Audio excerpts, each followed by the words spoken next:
but then at the same time, they illustrate the ways in which interdisciplinary work qualifies as having a special stake in the threshold spaces of experience. So there will be 3 of these, and each of them has a title which consists of a single word and also a disciplinary context. So one is substitution, word, and image. As you see, the general rubric for this first vignette is word and image, which has become for me the most fundamental of my movements across. There are many ways to make this transit. Literary stories get turned into pictures, pictures, real or imagined, get turned into poetic descriptions of them in the much-discussed figure of ekphrasis. Manuscripts come with pictorial illuminations, printed books get illustrated, whole fields of cultural production, like emblem books, emerge as visual and verbal at once. And finally, in a more abstract sense, poets and painters may often, or in my view always, work with an inscribed sense of the powers that the other medium possesses. But I want to bring you something rather more down to earth. What happens when writing, and specifically the process of writing, is actually the subject of a picture? My example is Caravaggio's St. Matthew and the Angel. There he is. Painted around 1602 for the Contarelli Chapel in San Luigi dei Francesi in Rome. It formed a centerpiece in a space that included on the left the calling of Matthew, and on the right, the saints of martyrdom. As you may know, the painting of Matthew and the Angel that I was showing you was rejected, and the artist substituted a new realization of the subject shortly thereafter. The first version was snapped up by Caravaggio's patron. Unfortunately, however, it was destroyed in Berlin during the Second World War. We have only the very late photographs of it that were taken. And I suppose that itself is an emblem of transience, and thus fits in its own way within the rubrics of this conference. I'm not going to try to solve the riddle of why exactly the first Matthew was rejected and the second accepted as its replacement.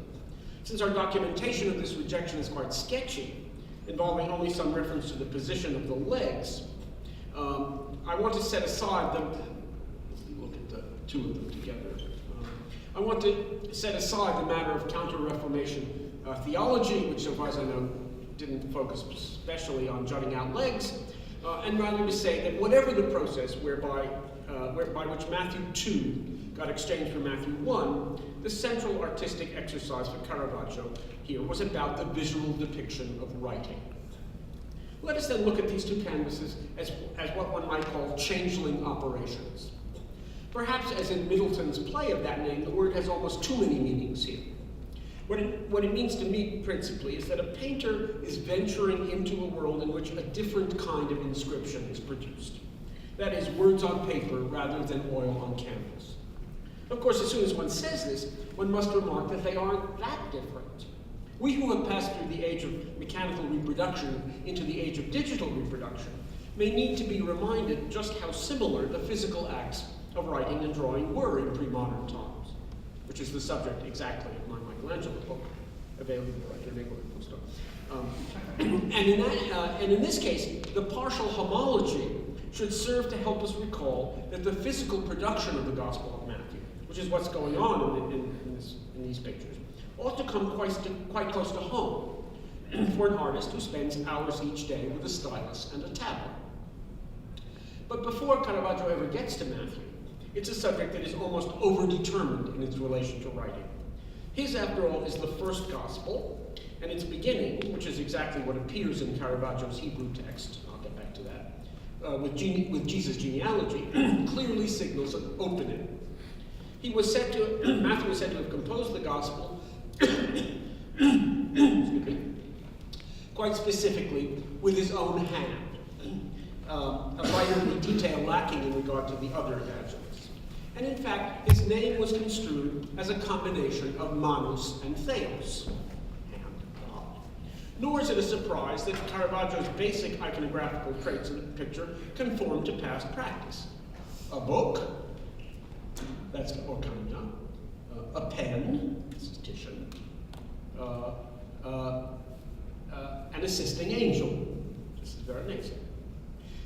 is, however, another aspect of this scriptorial overdetermination that takes us closer to Caravaggio's own choices. But we'll leave it there. The Gospel of Matthew is, to my knowledge, the only one that comes with a complicated story about its original status as a piece of writing. And this story begot some serious debate in the later Renaissance. The ascription of the Gospel to the disciple Matthew and the association of that Matthew with Levi occasions a tradition that the original, and both of these are conjectural and variously accepted or not accepted over the centuries, occasions a tradition that the original text was written in Hebrew, possibly Aramaic. I'm not competent to understand what that distinction means, so don't ask me. In Hebrew, rather than the Greek by which the Christian community actually knew the gospel. There was a medieval Hebrew version, thought to be that word text, an idea quite discredited even by Caravaggio's time. And in fact, during the period of the religious conflict when the artist himself lived, there were competing alternative Hebrew versions prepared by Catholic and Protestant Hebraists. So the writing in the brilliantly highlighted book at the center of Caravaggio's Matthew 1, this way, as we see in the picture, this way turned right side up so you can actually read it, already signals that we are a far cry from the conventional glimpse of the gospel that we get in paintings of this subject, which tend to show us nothing, this is El Greco, or Latin-ish, this is Campi, or possibly Greek, Ghirlandaio, or most commonly random squiggles, that most ancient of languages.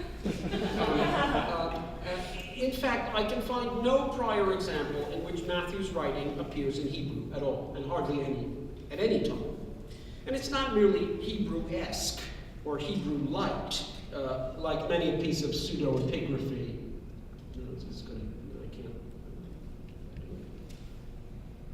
Anyway, the border of the dress is Hebrew-oid writing.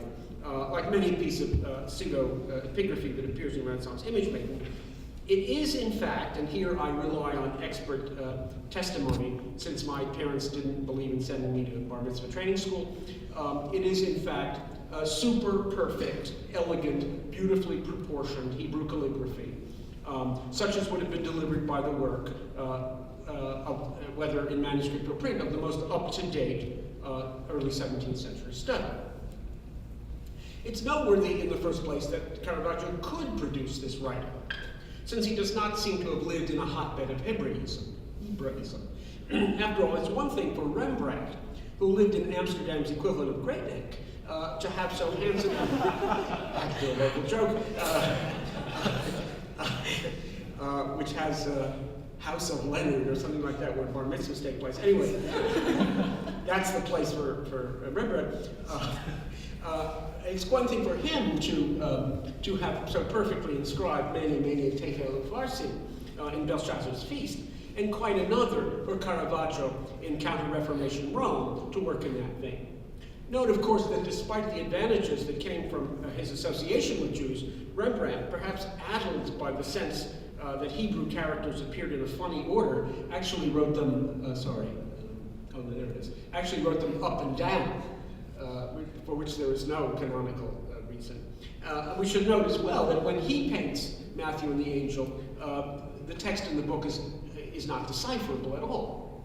But it's not only that Caravaggio was capable of producing this alphabet, it's that he chose to. The dramatic presence of this gorgeous Hebrew calligraphy is the most striking possible indicator that he imagined this painterly subject as centrally concerned with writing, since in every possible way the picture calls attention to the production of script, radically defamiliarizing what might be the perfectly ordinary procedure of putting the familiar words of the opening of the gospel, "This is the book of the generations of Jesus Christ," on paper. But this comes up against another innovation of Caravaggio's in the picture. It has generally been observed that in the Contarini Chapel, and the Contarelli Chapel as we now see it, with Matthew 2, the figure of the apostle is consistent across the three paintings.